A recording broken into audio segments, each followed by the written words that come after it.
Hello, this is Steve with Beck Sense, and today I'm going to be reviewing one of my favorite fragrances of all time from one of my favorite designer brand houses of all time, and that is by Chanel, and this is Allure Eau Extreme Sport.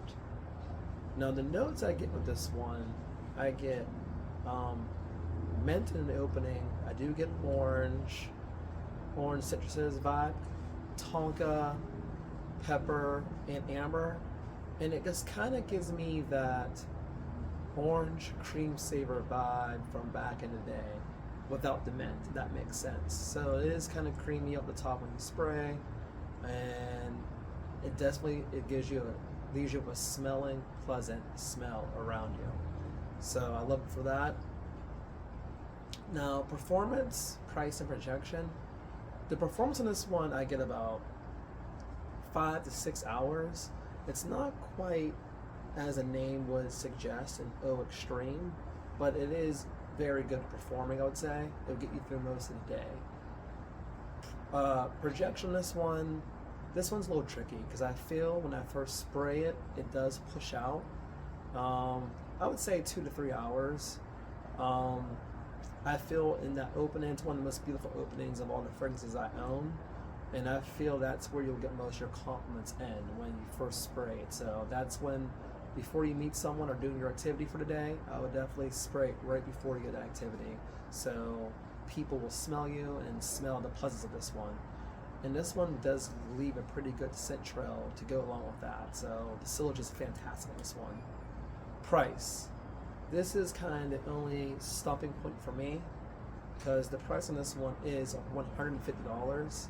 So there wasn't really a way for me to try a clone because I was trying to find clones at this point in time. So I had no choice but just to buy this one. And it doesn't disappoint, but for $150 it is kind of pricey. And that's why I don't think it is as common because of the price tag on this one.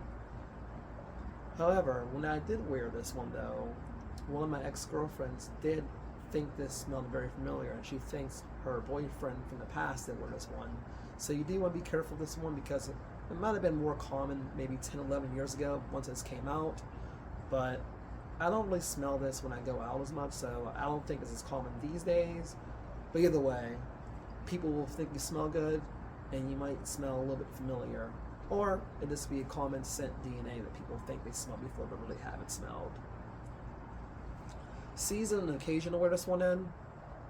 Season, I think this is good for the tweener seasons. Right now, it's cooler weather right now, so it's fall. And I think this is amazing for the fall and springtime. You could get away with this in the summertime as well. Summer nights for the most part, I would say. And even winter, I think, because the performance is pretty good here. I'm just not sure how much it will cut through the cold weather, but the notes, it would suggest it would with Tonka and Amber, so. But overall, I do think spring and fall is the best time for this one. Occasion, this one has very good versatility as well too. But I think this is more of a casual king. But also, it's great for dates during summer day nights, and then summer evenings, I would say too. So I'd say casual, dates, and then a good office cologne too as well. So I think pretty much this could be a signature scent. So I think it is signature scent worthy, and it just does really good in all those areas, I'd say. My 3 words for this one would be my favorite Chanel. So of all the ones I paid for, this is definitely my favorite Chanel. Yeah, at times it leaves me speechless. That's how good it is. So this is my favorite Chanel, I would say. I like it better than the original Chanel Allure. I like it better than all 3 of the Blue Day Chanels I tried. And I do like Chanel Ego Tea. So I might have to spray that one more time again and just kind of compare and contrast to see what I think. But that one's more of a spring, summertime vibe. But this is my favorite Chanel. Overall grade, I give this one, I give it a 9 out of 10. I give it a 9 out of 10 because I just think it's a perfect Swiss Army knife type of fragrance. I think you can get away with it with dates, casual, hang with the guys, office. It does a little bit of everything. So this is a perfect package, I think. So let me know what you think about Chanel Allure Extreme. Do you like this one? Does it remind you of other fragrances in the Chanel line? Remember to like this video and subscribe to the channel. And remember to always stay fresh.